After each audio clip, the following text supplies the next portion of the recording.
କନ୍ୟା ରାଶିଜାତ ବ୍ୟକ୍ତି ମଇ ମାସର ଏହି ସମୟରେ ବିଶେଷ ଶୁଭଫଳ ପାଇବା ନିମନ୍ତେ କନ୍ୟା ରାଶିର ଅଧିପତି ବୁଧ ମହାଗ୍ରହଙ୍କର ଅଧିଷ୍ଠାତା ଦେବତା ମହାବିଷ୍ଣୁ ଶ୍ରୀ ଜଗନ୍ନାଥ ମହାପ୍ରଭୁଙ୍କୁ ଶ୍ରୀକ୍ଷେତ୍ର ପୁରୀରେ ଦର୍ଶନ କରନ୍ତୁ। ଜୟ ଜଗନ୍ନାଥ। ନମସ୍କାର, ମୁଁ ତପନ ଡାଇଜେଷ୍ଟକୁ ଆପଣଙ୍କୁ ସ୍ୱାଗତ। କନ୍ୟା ରାଶି ପାଇଁ 2026 ମସିହା ମଇ ମାସର ଶେଷ 2 ସପ୍ତାହର ରାଶିଫଳ ପଜିଟିଭ୍ ବା ସକାରାତ୍ମକ ଫଳ ପ୍ରଦାନ କରିବାର ବହୁତ ସମ୍ଭାବନା ରହିଅଛି। କ୍ୟାରିୟର ଓ ବ୍ୟବସାୟ ଦୃଷ୍ଟିକୋଣରୁ ଅନୁକୂଳ ଫଳ ମିଳୁଥିବା ବେଳେ ଧନଲାଭର ପ୍ରବଳ ଯୋଗ ମଧ୍ୟ ରହିଅଛି। କନ୍ୟା ରାଶିଜାତ ବ୍ୟକ୍ତି ମଇ ମାସର ଶେଷ ସପ୍ତାହରେ ପୂର୍ବରୁ କରିଥିବା ଯୋଜନା ମୁତାବକ କାର୍ଯ୍ୟ ସୁଫଳ ବା ସଫଳ ହେବାର ବହୁତ ସମ୍ଭାବନା। ଉପରିସ୍ଥ ଅଧିକାରୀଙ୍କର ସୁନଜରରେ ରହିବେ। ଅଫିସ ବା କର୍ମସ୍ଥଳୀରେ ଗୁରୁତ୍ୱ ବୃଦ୍ଧି ପାଇବ। ସହକର୍ମୀମାନଙ୍କର ସହଯୋଗ ମିଳିବ। ପ୍ରମୋଶନ ପାଇବାର ସୁବର୍ଣ୍ଣ ସମୟ ଦ୍ୱାରଦେଶରେ ଉପସ୍ଥିତ।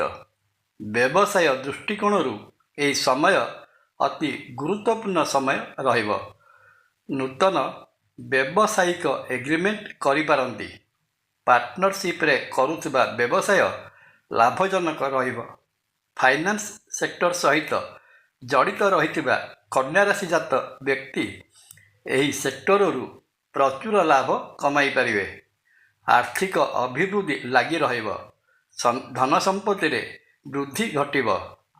ବିଭିନ୍ନ ସୂତ୍ରରୁ ଧନଲାଭ ହେବ। ପୂର୍ବରୁ ଅଟକି ରହିଥିବା ବାକି ଟଙ୍କା ହସ୍ତଗତ ହେବ। ସଞ୍ଚିତ ଅର୍ଥର ପରିମାଣ ବୃଦ୍ଧି ପାଇବ, କିନ୍ତୁ ଏହି ସମୟରେ ଟଙ୍କା ଉଧାର ଦେବା ବା ବାକି ଦେଲେ ଫେରସ୍ତ ପାଇବା ବଡ଼ କଷ୍ଟକର ହେବ। ସେଥିପ୍ରତି ସତର୍କ ରହିଥିବେ।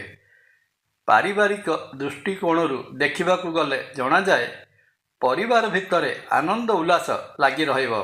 କନ୍ୟା ରାଶିର ଦ୍ୱିତୀୟ ପରିବାର ଭାବର ଅଧିପତି ଶୁକ୍ର ଅନ୍ୟତମ ଶୁଭ ଗ୍ରହ ଦେବଗୁରୁ ବୃହସ୍ପତିଙ୍କ ସହିତ ଏକତ୍ର ରହିଥିବାରୁ ପରିବାର ଭିତରେ ଧାର୍ମିକ ଓ ଆଧ୍ୟାତ୍ମିକ ବାତାବରଣ ଲାଗି ରହିବ।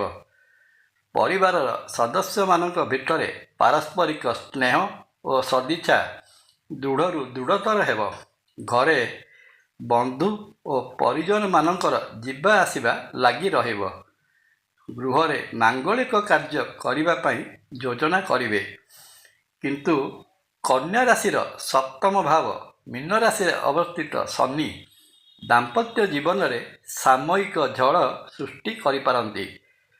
ଲଭ୍ ଲାଇଫରେ ରହିଥିବା ପୁଅ ଓ ଝିଅଙ୍କ ପାଇଁ ମଇ ମାସର ଏ ସମୟ ଠିକ୍ ରହିବ ନାହିଁ।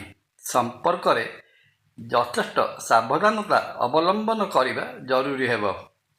ସ୍ୱାସ୍ଥ୍ୟ ଦୃଷ୍ଟିରୁ ମଇ ମାସର ଶେଷ ସପ୍ତାହ ସବୁ ଠିକ୍ଠାକ୍ ରହିଲା ପରି ଜଣାପଡ଼ୁଥିଲେ ମଧ୍ୟ ଶରୀରରେ ବାୟୁ ପ୍ରକୋପ ଲାଗି ରହିବ। ପୁରୁଣା ଆଣ୍ଠୁଗଣ୍ଠି ଜନିତ ରୋଗୀ ବିଶେଷ ସତର୍କତାମୂଳକ ପଦକ୍ଷେପ ଗ୍ରହଣ କରିବା ଉଚିତ ହେବ। ମଇ ମାସର ଏହି ସମୟରେ କନ୍ୟା ରାଶିଜାତ ବ୍ୟକ୍ତି ବିଶେଷ ଶୁଭଫଳ ପାଇବା ନିମନ୍ତେ କନ୍ୟା ରାଶିର ଅଧିପତି ବୁଧ ମହାଗ୍ରହଙ୍କର ଅଧିଷ୍ଠାତା ଦେବତା ଶ୍ରୀକ୍ଷେତ୍ର ପୁରୀରେ ବିରାଜିତ ମହାବିଷ୍ଣୁ ଶ୍ରୀ ଜଗନ୍ନାଥ ମହାପ୍ରଭୁଙ୍କୁ ଦର୍ଶନ କଲେ ସମସ୍ତ ମନୋବାଞ୍ଛା ପୂରଣ ହୋଇଥାଏ। ଜୟ ଜଗନ୍ନାଥ। ଭିଡ଼ିଓ ଭଲ ଲାଗିଲେ ଲାଇକ୍, କମେଣ୍ଟ ଓ ସେୟାର କରିବା ପାଇଁ ଅନୁରୋଧ। ନମସ୍କାର। ତପନ।